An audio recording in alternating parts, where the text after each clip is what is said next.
Doctor, ആ ടോപ്പിക്കിലേക്ക് പോകുന്നതിന് മുൻപ് നമുക്ക് നോമ്പ് എന്താണെന്നുള്ളത് നമ്മുടെ പ്രേക്ഷകർക്ക് വേണ്ടിയിട്ട് വളരെ ചുരുങ്ങിയ വാക്കുകളിൽ പറയാം.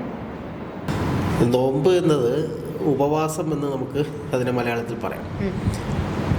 നോമ്പും മലയാളം തന്നെയാണ്, എന്നാൽ കുറച്ച് ആളുകൾക്ക് കൂടുതൽ പരിചയമുള്ളത് ഉപവാസം എന്ന വാക്കാണ്. ഇതിൽ ഉപവാസം എന്ന് പറയുന്നത് മനുഷ്യൻ മാത്രം എടുക്കുന്ന ഒരു സാധനമല്ല. പ്രകൃതിയിലെ മുഴുവൻ ജീവജാലങ്ങളും ഉപവാസം എടുക്കുന്നുണ്ട്. ഉദാഹരണം പറഞ്ഞു കഴിഞ്ഞാൽ മറ്റ് ജീവജാലങ്ങൾ ഉപവാസം എടുക്കുന്നത് ഇണ ചേരാൻ വേണ്ടിയിട്ട്, ഗർഭകാലത്ത്, അതോടൊപ്പം തന്നെ ഭക്ഷണം കിട്ടാൻ പറ്റാത്തൊരു സാഹചര്യത്തിൽ, അതുപോലെ ശത്രുക്കളിൽ നിന്ന് രക്ഷ നേടാൻ വേണ്ടിയിട്ട്, മുലയൂട്ടാൻ വേണ്ടിയിട്ട്, ഡെലിവറിക്ക് വേണ്ടിയിട്ട് അഥവാ പ്രസവത്തിന് വേണ്ടി, അങ്ങനെ വിവിധ ഘട്ടങ്ങളിൽ ജീവജാലങ്ങൾ ഉപവാസം എടുക്കുന്നതായിട്ട് കാണാൻ കഴിയും. ഇതിൽ ഒരു അത്ഭുതകരമായ ഒരു സാധനമുണ്ട്. നമ്മൾ ഈ ചെറിയ കുളങ്ങളിലും തടാകങ്ങളിലൊക്കെ മീനുണ്ടാവും, മത്സ്യം ഉണ്ടാവും. ഈ മത്സ്യം വേനൽക്കാലമാകുമ്പോൾ ഈ കുളവും തടാകവും ഒക്കെ വറ്റി വരണം. ഈ വറ്റി വരളുമ്പോൾ നമ്മൾ അവിടെ ചെന്ന് നോക്കിക്കഴിഞ്ഞാൽ ഈ മത്സ്യങ്ങളെ കാണാൻ പറ്റില്ല. അതെന്താ ചെയ്യുന്നതെന്ന് ചോദിച്ചു കഴിഞ്ഞാൽ പാറയിടുക്കിലും മണ്ണിൻ്റെ അടിയിലും ഒക്കെ കയറി ഉപവാസം എടുക്കും.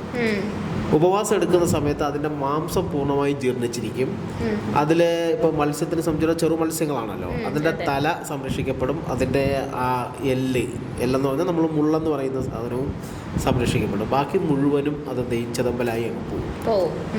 പിന്നെ നമ്മൾ അവിടെ ചെന്ന് കളച്ചാലോ അതല്ലെങ്കിൽ വേറെ എന്ത് ചെയ്തു കഴിഞ്ഞാലും ഇതിനെ കാണാൻ കഴിയില്ല. പിന്നെ എന്താ ചെയ്യുന്നതെന്ന് ചോദിച്ചു കഴിഞ്ഞാൽ വേനൽക്കാലം മാറി മഴക്കാലത്തേക്ക് വന്നു കഴിഞ്ഞാൽ ഈ മത്സ്യം എന്ത് ചെയ്യുന്നു, ഉപവാസം അവസാനിപ്പിച്ച് തിരിച്ചു വരുന്നു. ഇതുപോലെ തന്നെ പൂമ്പാറ്റയായിട്ട് വരുന്ന ലാർവ പിന്നീട് എന്താ ചെയ്യുന്നതെന്ന് ചോദിച്ചു കഴിഞ്ഞാൽ പൂമ്പാറ്റയായിട്ട് മാറുന്നതിന് തൊട്ട് മുമ്പ് ഉപവാസത്തിലാണ് അത് പ്രവേശിക്കുന്നത്.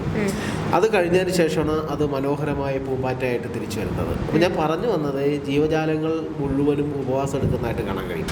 നമ്മുടെ വീട്ടിൽ വളർത്തുന്ന ആടും പട്ടിയും പൂച്ചയൊക്കെ രോഗം വന്നു കഴിഞ്ഞാൽ ഭക്ഷണം ഒഴിവാക്കും. പൂർണ്ണമായിട്ട് ഭക്ഷണം ഒഴിവാക്കിയിട്ട് ആ ഒഴിവാക്കുന്ന സമയം എന്ന് പറയുന്നത് ഭക്ഷണം പൂർണ്ണമായിട്ട് ഒഴിവാക്കുന്ന അതിൻ്റെ ഒരു ചികിത്സയാണ്. അതിന് ശേഷം അത് രോഗം മാറിയതിന് ശേഷമാണ് ശരിക്ക് ഭക്ഷണം എടുത്ത് തുടങ്ങുന്നത് എന്നുള്ളതാണ്. അപ്പോൾ അവർക്ക് ഇന്നത്തെ കാലത്താണ് അവർക്ക് വെറ്ററിനറി ഡോക്ടർമാരൊക്കെ ഉള്ളത്. അന്ന് പണ്ട് കാലത്ത് അവർക്ക് ആ സംവിധാനമൊന്നും ഇല്ലാത്തത് കൊണ്ടും അതോടൊപ്പം തന്നെ തെരുവ് പട്ടികൾക്ക് വെറ്ററിനറി ഡോക്ടർമാരില്ലാത്തത് കൊണ്ടും ഇങ്ങനൊരു സംവിധാനം ദൈവം നിശ്ചയിച്ചു വെച്ചിട്ടുണ്ട് എന്നുള്ളതാണ്. ഈ സംവിധാനമാണ് മനുഷ്യരിലും ഉപവാസ രൂപത്തിലേക്ക് കടന്നു വരുന്നത് എന്നുള്ളതാണ്.